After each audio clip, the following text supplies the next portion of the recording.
snipers, helicopters, and a massive police presence, all for the funeral of Yo Gotti's big brother, Big Jook. That's what people saw in Hickory Hill today outside of New Direction Christian Church. Now, you remember that Big Jook was killed just outside of a funeral service earlier this month. That's why MPD wanted to be prepared. They told us they put so much manpower in purpose there today. Fox 13's Walter Murphy was in Hickory Hill. He joins us live. Walter, it wasn't just MPD. There was private security there working the funeral as well, you found out. Yeah, that's right, Daryl. There were private security officers there too, but the scene was so big that people that I talked to thought that it was just a large crime scene. Now, I want to get straight to that video from this afternoon. You could see there were dozens of Memphis Police Department squad cars in parking lots for blocks. There were even snipers on the church where the funeral was taking place. There was even a helicopter casing the church from the sky. Now, it was all out of an abundance of caution. That's according to the Memphis Police Department, who told Fox 13 that the high-profile nature of the funeral and the high-profile way that Big Jook lost his life earlier this month when he was leaving a funeral himself warranted all of this. And it's something that Greta Williams, who lives nearby, agreed with. That's someone's family member at the end of the day, regardless of fame or money. So it's just like your brother or mine. So any loss is a loss. I would say they were probably just trying to look out for everybody's well-being in the area. It's a high crime area, so I think they did the right thing. Now, I was told that all of those Memphis Police Department officers were actually from the precinct. They do patrol Hickory Hill on a regular basis. They didn't take any officers from other neighborhoods. And the investigation into Big Jook's death is still underway. And it's Fox 13's Walter Murphy live in Hickory Hill tonight. Walter, thank you. Yeah, that was a flex by Yo Gotti.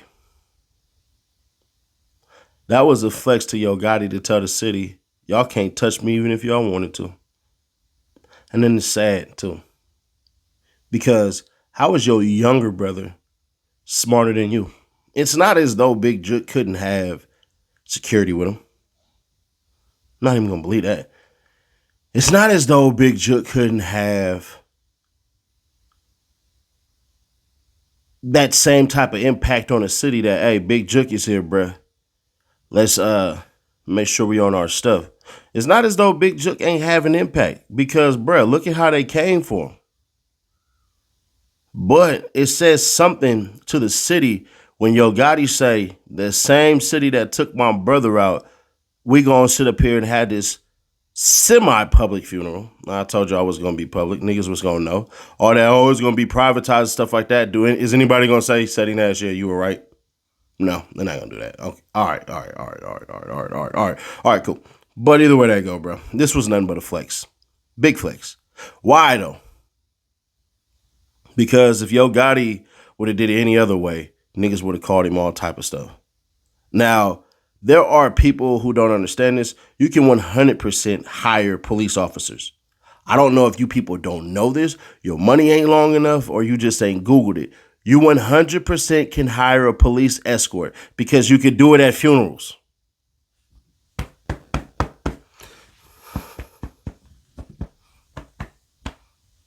Gotta turn on the logic here.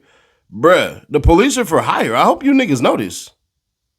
All these clubs, niggas, sometimes these clubs have what's called off-duty officers, which means they are still afforded 100% direct line to the police. And they can arrest you and take your dumb ass to jail. Now, the part about the snipers, bruh, that's crazy. I ain't gonna hold you. That one right there, that was a little scary. That one right there was like, what the hell? Oh my goodness. What are we doing? But at the same time too, bruh, man, I don't know, man. Part of me is like, yeah, nigga, that's how you do it. Yeah. That's that South Central in me. That's that California.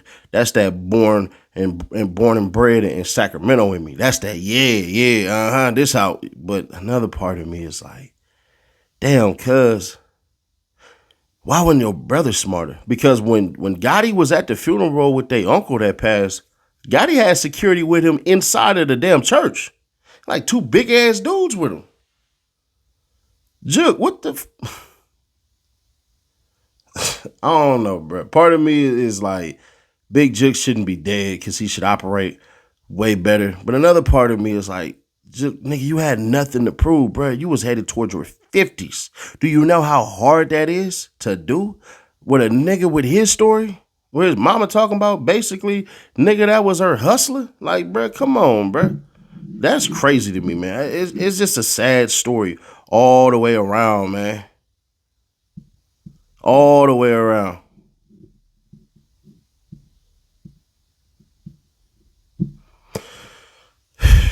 I don't know, bro. We how much money did that cost? What was that like? That had to be a good $100,000. Y'all rather, I don't even want to say antagonize. Y'all rather show the hood how much power y'all can flex in it, besides showing the hood how much you could actually protect it. That one white dude who spoke, talking about where's the money for the Memphians and stuff like that to protect their neighborhoods and stuff like that. He full of shit because that money went directly to the police department.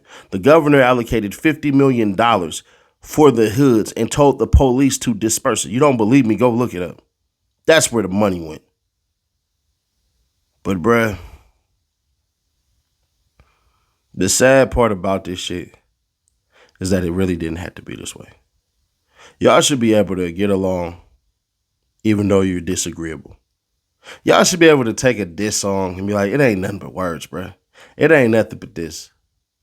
But pride and ego, bro. One of the worst damn things that can be afforded to men. Not just black men, not just brown men, not just white men, not just Asian men, not just any type of men. All men. One of the worst things about us is our goddamn ego. Reload. Trouble for Blueface as he sits in a Los Angeles jail cell because a judge in Las Vegas wants him arrested and brought to Nevada for an alleged probation violation. According to new legal documents obtained by TMZ, a Nevada judge issued a bench warrant for Blueface's arrest for violating the terms of his probation. In case you forgot, Blueface is on probation in Nevada as part of his plea deal he cut in his Vegas strip club shooting case. As we reported, Blueface received a suspended 3-year sentence, in that case, getting hit with 3 years of probation and no jail time if he kept his nose clean. He also had a 2 to 5 year underlying sentence, meaning probation violation could get him locked up for a few years. Now, in terms of what exactly he allegedly did to violate his probation in Vegas, besides getting locked up here in California, of course, which will usually do the trick, his attorney spoke to it on local media outlets and cited something else. Specifically, prosecutors are eyeing. Blueface lawyer Christina Wildev told 8 News Now the alleged probation violation relates to a cell phone video from Utah performance in December, with the footage appearing to show Blueface bringing a woman on stage and telling his fiancée to get her as she attacked her. It shouldn't be too hard for law enforcement to track Blueface down. Like we said, he's currently in custody in Men's Central Jail in Los Angeles, where he's been for weeks now, the result of a separate probation violation for an assault case here in the Golden State. Blueface isn't technically scheduled to be released from jail until July, and the warrant out of Vegas could mean he then heads to Nevada to serve some time behind bars as well. His lawyer told the same outlet Blueface is cooperating with law enforcement and plans to turn himself into Nevada authorities after he serves his time in California.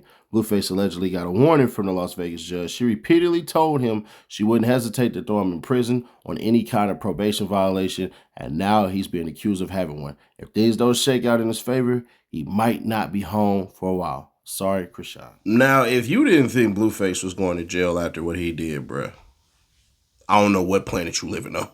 I ain't gonna hold you, bruh. I'm not wishing jail on nobody or anything like that. But what I will say is this. There comes a time where people get in their own ways and you just got to let them crash and burn. You just do. What it stems from is from Blueface pushing the girl. I'm not going to show the video, but what it stems from is from Blueface pushing that girl. And essentially, whatever happened after that, happened after that. I got to ask every rapper in existence, right?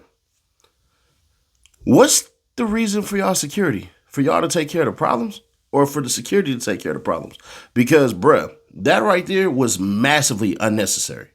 I don't even understand what she could have done for you to even do that. And on top of that, bruh, putting your hands on a female is never gonna be a good idea. Unless you ladies who be into that kind of stuff. Hit me up. We can make it work.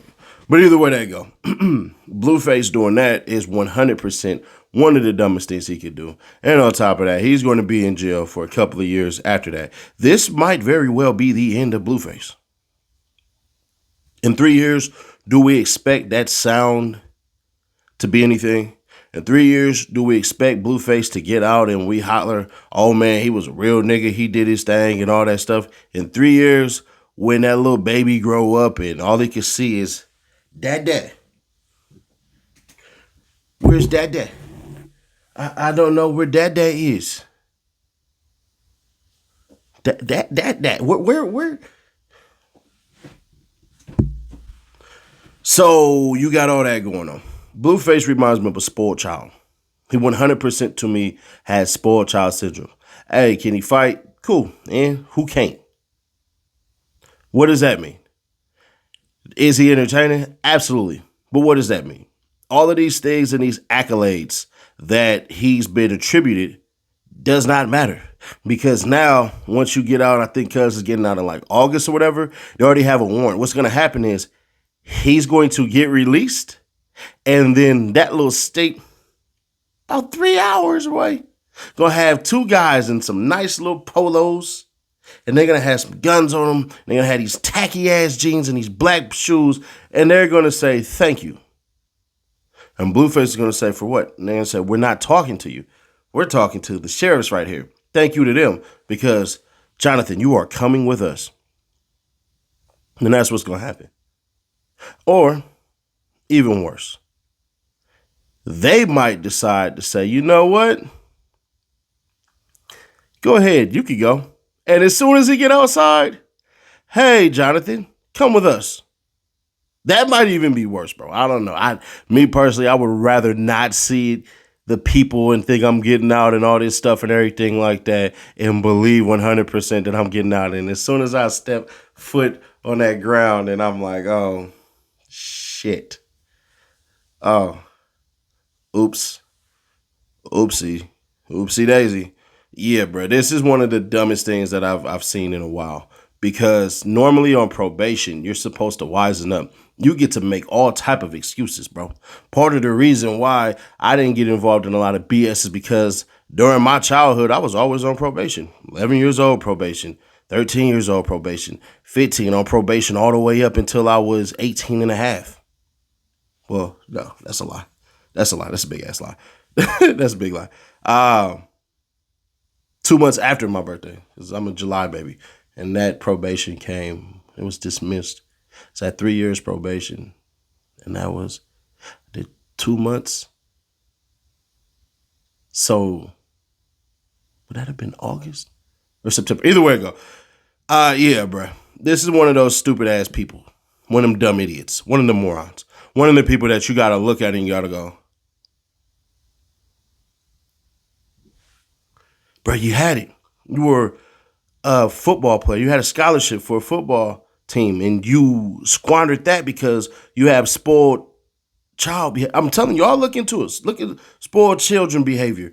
And Jonathan 100% qualifies as that. But I don't wish jail or prison on nobody except for women beaters and men who touch kids or touch people without their permission. So what do I say then? Reload. Now comes the defendant, Marcus Smart, buying through his attorneys, Mark M. Barnett and Michelle Marin, and hereby moves this honorable court pursuant to Rule 29 of the Federal Rules of Criminal Procedure for a judgment of acquittal as to counts 1 through 5 and support thereof. The defendant states as follows. Introduction. Marcus Smart was one of 6 individuals charged in a 7-count superseding indictment on April 25, 2023. On January 17, 2024, following a jury trial, the jury found Marcus Smart guilty on counts 1 through 5 and not guilty on counts 6 and 7. Legal standard. A Rule 29 judgment of acquittal is a substantive determination that the prosecution has failed to carry its burden, Smith versus Massachusetts. To prevail, a defendant must show that no rational tier a fact could have found that the government proved the essential elements of the crime beyond a reasonable doubt. United States versus Griffin. Motion where district courts finds no evidence on which a rational jury could have returned a guilty verdict. United States versus Murphy. The government's case against Marcus Smart turned on a testimony of Martell Wiley, aka Snitches News, Trenches News, Alexander Triboulet, and Tiffany Huff. With respect to Martell Wiley, he identified Marcus Smart from the Camtisa video in which Marcus Smart was supposedly coming down the stairwell at Parkway Gardens. The individual Wiley identified Marcus Smart coming down the stairs was wearing a dark hoodie and no facial features, physical attributes, characteristics of the individual were discernible from the video, as only the back of the individual is captured in the video. Moreover, Wiley never had a personal relationship with Marcus Smart. Rather, only interaction Wiley had with Marcus Smart was when Marcus was 12 years old, was a 12-year-old boy, according to Wiley. Marcus played with Wiley's kids. It must also be remembered that in 2011, when Marcus Smart was a 12-year-old boy, Wiley was a 27-year-old high-ranking gang leader who made his money robbing drug dealers. In addition, Wiley did not identify Marcus Smart in the courtroom during this trial. In the end, Wiley's credibility and his purported identification of Marcus Smart from the momentary snippet of the Camtisa video were utterly destroyed. The Camtisa video does not show Marcus Smart getting to the Ford Fusion or Chrysler right before the two cars pull out and leave Parkway Gardens. The Camtisa video docs not place Marcus Smart in either car en route to Oak Street, at Oak Street, or in either vehicle departing from Oak Street on August 4, 2020. In addition, no witnesses testified seeing Marcus Smart get into either vehicle before the two cars departed from Parkway Gardens on August 4, 2020. Marcus Smart was not identified as being on Oak Street at the time of the shooting. Now, is it very well possible that he could beat the charges based upon those two counts or those two cases? Absolutely. Let's be fair, square, obvious, and honest. Where's the proof? Now, the judge absolutely is not going to accept this, and no judge is going to accept this, so it's pretty much going to be a moot point at this. But I'll be fair. It's a hell of a thing to bring up. You had to exhaust all means to try to get out of a life sentence. Now, with that being said, everybody is trying to get an appeal. Nobody who I know has ever been convicted of a murder and ain't trying to get up out of there and trying to get an appeal. That's where a lot of people actually believe, I'm coming home, tell my baby mama coming home. Yeah, that's what they believe. And then that appeal day happens, their little meeting happens, and then they come back to the cell and they talk about, fighting in the next 10 years or 3 years when they can be up for another appeal. The thing is this, Marcus Smart, a.k.a. Muwop. The problem with it is that ain't all the evidence that they show. Now, granted, when I did try to go to the courtroom, I got snatched by the feds, and according to the Chicago Sun-Times, I told them, get them! But they have more evidence than that. And the judge is absolutely going to point to certain other things and stuff like that as far as how it goes. One, the phone call. Two, you're basically booked as well on conspiracy. So that could damn near get you a life sentence. Now, if he get his charges reduced, then shout out to him. But I just don't see it. I ain't going to hold you. And we're supposed to believe, what we're supposed to believe. But at the end of the day, bruh, I ain't going to hold you, man. It ain't sounding like it's going to be easy or it's going to be the ability of Muwop to get up out of there, man. But who knows, man? I don't know. I'll play a lawyer on YouTube, but that's about it. But y'all let me know y'all thoughts on this one because it's interesting to say and it's interesting to see if they actually could beat it. Now, if they beat it, then, if he beats it, then all right. Maybe there's a possibility that Muwop didn't do it. But what they're saying is Muwop was the one who got out the car and put them final bullets into that man. Now, how we all knew that, I don't know. But, man, listen, it's not what you know, it's what you can prove is what it's supposed to be in court. Now, if Mama Duck watching this, I'm not saying you don't deserve justice for your son and you can celebrate it or say exactly what you want. And for all the homies over there on the other side and stuff like that, this is not me saying that he should get out because he's innocent or anything like that. I have no idea. What I'm saying is based upon law and based upon the court. This is just what it is. Now, once again, I have no proof. I know nothing. And that's just what it is, because at the end of the day, everybody loses. Nobody won in this. Everybody can say what they're talking about and Ricos and all this stuff and everything like that. That sounds good. But my problem with all of this stuff is still nobody has won. It just is what it is. Subscribe, turn on the bell, stay notified, share to keep your people aware. We reloaded.